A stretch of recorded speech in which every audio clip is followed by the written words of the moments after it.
Imagine the furore if Chelsea had refused to allow Mason Mount to play in the Euros last summer on the grounds that the FA had been tardy with the release paperwork, while stopping a player representing his country in a huge tournament on a technicality might have been sanctioned by the small print. Morally it would have been indefensible. There would, quite rightly, have been hell on. On Saturday, Emmanuel Dennis is set to return to the Watford side to face Newcastle at St James Park. This is excellent news for a Watford side on a run of 7 successive defeats, but Dennis should be playing for Nigeria against Sudan in the Africa Cup of Nations.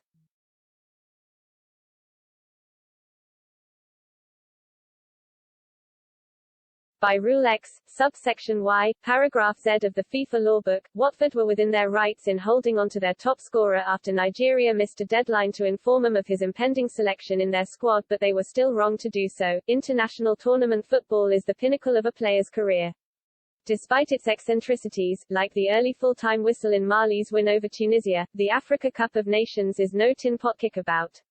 It is every bit as important to a Nigerian footballer as the Euros is to an Englishman.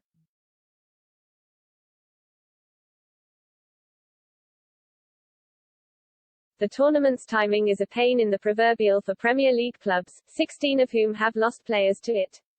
On top of injuries and Omicron, more absentees are the last thing they need, but clubs sign top African players with eyes wide open, knowing they could lose them for a month mid-season. The delayed AFCON has been in the calendar for 18 months. It would be preferable, from a European club point of view, if the tournament was staged in the Northern Hemisphere summer like the Copa America.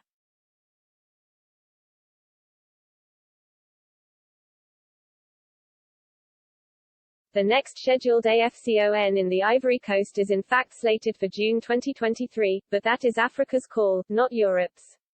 The money in club football may be much bigger here, but there is no global hierarchy in terms of the pride a player feels in pulling on his country's jersey. The Africa Cup of Nations and the countries that play in it should be treated with due respect. The Nigerians accused Watford of bearing fangs to keep hold of Dennis after their administrative slip.